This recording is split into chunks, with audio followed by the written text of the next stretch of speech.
Saudara, bencana tsunami yang melanda negara pada 2004, khususnya di Pulau Pinang, masih segar dalam ingatan penduduk. Tragedi di beberapa pantai di negeri itu meninggalkan memori luka selepas puluhan nyawa menjadi korban dalam sekali mata. Biarpun 17 tahun berlalu, tarikh 26 Disember pastinya kekal dalam ingatan 52 anggota keluarga mangsa korban.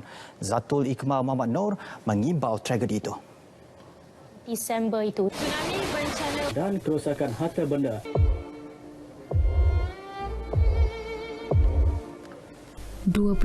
Disember 2004, tarikh yang meninggalkan kesan terhadap rakyat Malaysia. Peristiwa hitam bencana tsunami itu mengorbankan seramai 52 mangsa, manakala 141 lagi cedera.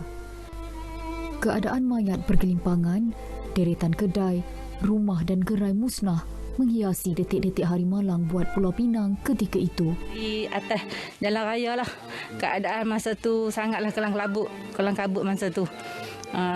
Ketika tu juga saya dapatlah tolong seorang mangsa dekat situ. Seorang makcik dia kata minta tolong adik tolong adik. Saya kata tak apa, tunggu makcik, saya akan tolong makcik. Saya pun turunlah dengan kakak saya tolong makcik tu. Besar awak tu memang tinggi ya. Dia memang laju saya pegang, saya takut hanyut. Saya pegang tiang elektrik, tiang telefon tu. Saya pegang tiang telefon di tepi sungai tu, tiang telefon saya pegang. Jadi, tapi basah habislah. Biarpun telah 17 tahun berlalu, tragedi hitam itu tidak pernah pudar sedikit pun dari ingatan anggota bomba yang bertugas dalam operasi mencari dan menyelamat mangsa. Membuat pencarian yang pertama, iaitu pencarian di pesisiran pantai, di kiri dan kanan pantai Pasir Panjang tu. Dan pencarian pertama tu membuahkan hasil di mana kita telah menjumpai mayat seorang wanita mengandung. Seorang wanita mengandung yang terdampar di atas bongkah batu. Bahkan keadaan mayat mangsa ketika ditemui masih mampu digambar secara terperinci. Di pantai Pasir Panjang, kami terjumpa satu mayat baby itu, budak yang masih memakai pampers, dan keadaan mayat tu putih elok, berapa putih elok tapi cat bersih elok. Tak ada kata selut-selut kotor apa kata tak. Kami angkat ya.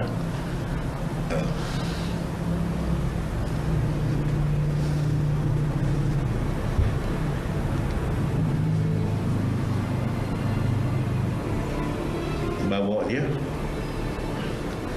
naik van, kan yang sangat ramai lah pergi dekat hospital kan. Dan maka tu itulah orang kata kesedihan. Realitinya, kehidupan perlu diteruskan. Kini mangsa terjejas tsunami ditempatkan di pangsapuri yang dibina Kerajaan Persekutuan ketika itu. Ia dibina di Tanjung Tokong, Georgetown. Di kerajaan mengambil keputusan menempatkan kami di satu tempat di daerah Batu Perenggi, rumah sementara, rumah tsunami, sebelum untuk menyiapkan rumah yang ada masa kini. Ya. Okey, lepas tu bila dia pemerintah kota tu pindah sana? Pindah sana, tapi rumah sementara di Pantai Miami pun dapat jugalah.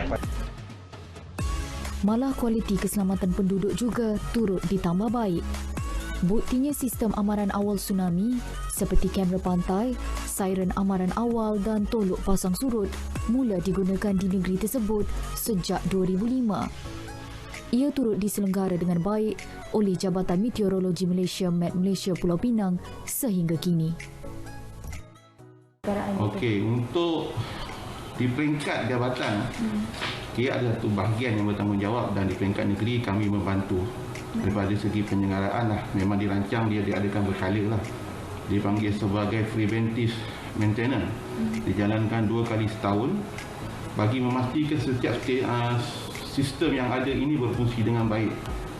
Jadi selalunya sebab apabila dia mempunyai komponen-komponen elektronik, maka ia perlu diselenggara. 52 mangsa terkorban bukan angka yang kecil. Bagi mereka yang menjadi mangsa tsunami dan mengalami peristiwa perit, kesemua yang berlaku pasti ada hikmah dan iktibar. Namun yang berlalu, biarkan ia berlalu. Kini, Pembinaan pangsapuri mangsa tsunami dan pemasangan sistem amaran awal di negeri ini merupakan usaha bagi membantu mangsa terjejas selain mengurangkan impak kemusnahan sekira berlaku sebarang bencana. Zatulik Muhammad Noor, Berita RTM.